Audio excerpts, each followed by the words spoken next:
Dans cet épisode, vous allez connaître la base pour créer des kibbles. Les kibbles, ou croquettes en français, permettent de tamer un dinosaure beaucoup plus rapidement. Et vous permettent aussi de conserver l'effectiveness un maximum. Vous l'apprendrez dans cette vidéo.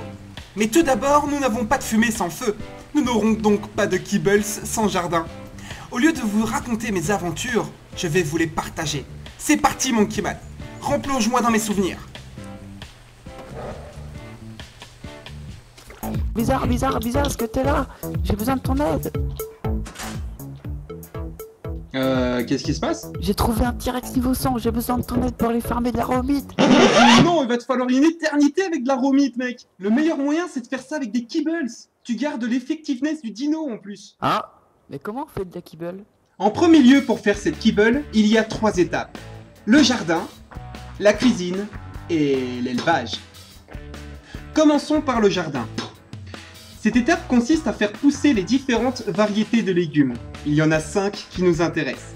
Nous avons le maïs, les carottes, le citron, les patates et la méjoberries. Pour ce faire, nous aurons besoin de le compost bin. Il nous permet de récupérer les crottes de dino, low, medium ou large.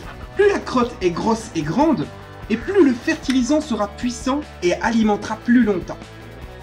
Nous aurons besoin de 3 crottes pour 52 tâches et attendre 1 heure pour créer un fertiliseur. Le croque-plot, il nous permettra d'y installer notre graine, rajouter ensuite le fertilisant et à l'aide de la pluie, il sera alimenté en eau. Vous pouvez y installer une tuyauterie mais cela prendra plus longtemps et nous n'en avons pas besoin pour le moment, en tout cas pour en créer.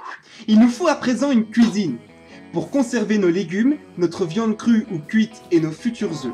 Il existe 2 types de viande, la raw meat, viande crue, ou la prime meat, viande crue de meilleure qualité. Ces 2 types de viande peuvent être cuites. Elles se conserveront plus longtemps grâce à la cuisson. Les 2 types de viande cuite, placées dans un preserving bin avec un oil pour une viande et la spark powder pour alimenter le frigo, en 1 heure vous obtiendrez de la jerky. Il existe 2 types de jerky, la cooked meat jerky et de la prime meat jerky selon la viande glacée avec l'oil. Et comme dernière base pour la fabrication de nos kibbles, l'élevage. L'élevage est essentiel aussi, car pour obtenir de la kibble de stego par exemple, il vous faut des œufs de stego. Pour créer de la kibble d'argentavis, il vous faut des œufs d'argentavis, exactement mon petit Jean-Pierre. Et pour avoir les œufs, il vous faut capturer un mâle et une femelle d'une même race. C'est-à-dire par exemple un scorpion mâle et une femelle. Vous pouvez aussi utiliser plusieurs femelles pour un mâle. Oui, je sais, c'est dégueulasse. Veuillez ne pas trop les éloigner les uns des autres car cela permet de créer un cœur au-dessus de l'animal. Ce cœur signifie qu'il est à la portée pour la ponte des œufs et qu'il a ses caractéristiques boostées par le dinosaure du sexe différent. Ah, l'amour, ça vous renforce. Il existe diverses variétés de kibbles. Il vous faudra donc les œufs appropriés à l'espèce que vous voulez capturer. Pour un spinosaure, il vous faudra la kibble d'argentavis, et donc des œufs d'argentavis. Et pour un T-Rex, il vous faudra de la kibble de scorpion, donc des œufs de scorpion. Vous trouverez en description 2 liens. Un lien vers le wiki, celui-ci, qui vous indiquera quel kibble pour quel dino, et un autre lien, celui-ci, pour savoir combien de kibble il vous faut pour un dinosaure level X. Par exemple, un T-Rex level 50 n'aura pas besoin d'autant de kibble qu'un T-Rex level 120. Vous allez me dire logique. Et à la fin du timing, n'oubliez pas de retirer l'excédent de kibble, car une fois debout, il risque de manger les kibbles en trop. N'oubliez pas de la remplacer par de la viande crue qui alimenteront sa faim sans gaspiller nos chères et précieuses kibbles. Voici comment on crée de la kibble. Je vais utiliser les composants réunis sur cette page, que voici. Démonstration. Nous voilà donc dans l'étape de fabrication de la kibble. Cette kibble sera exclusivement pour le T-Rex. Dans cet exemple, je ne vais créer que 10 kibbles, pour vous montrer un petit peu comment ça se passe. Donc tout commence à partir du cooking pot. Une fois le cooking pot disponible, placez les ingrédients à l'intérieur. Je vais y placer tout d'abord les œufs, très important, la spark powder pour allumer le feu, ensuite la méjoberries, la prime meat jerky, le maïs, la fibre et alors l'eau. Sur l'image que je vous ai montrée, il nous indique qu'il va falloir du touch.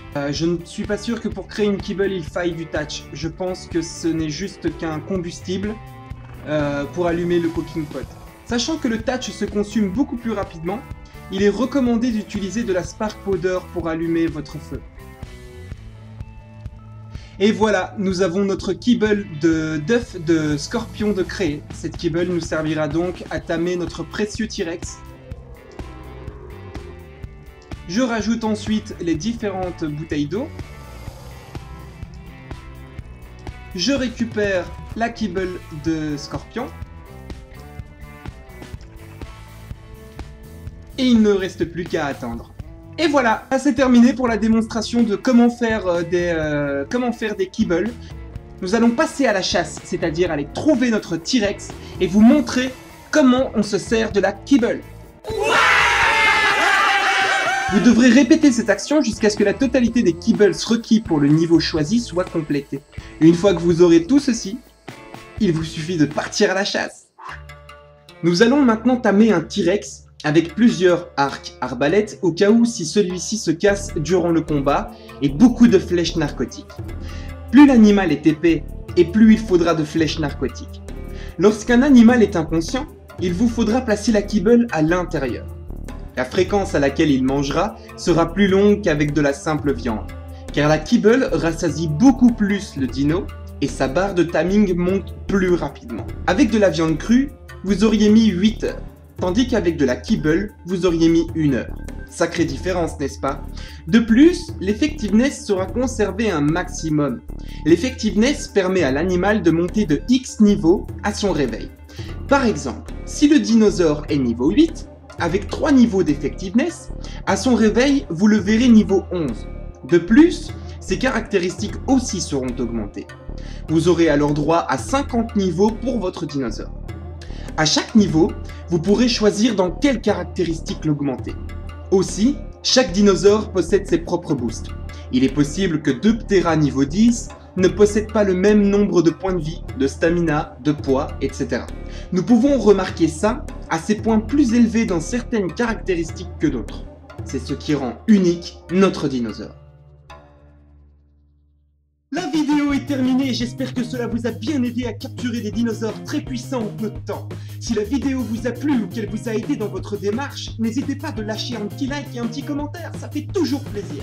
De plus, si vous voulez d'autres vidéos de ce genre ou rester informé de mes nouvelles vidéos, n'hésitez pas à vous abonner à ma chaîne et rejoindre la communauté. A bientôt dans une prochaine vidéo.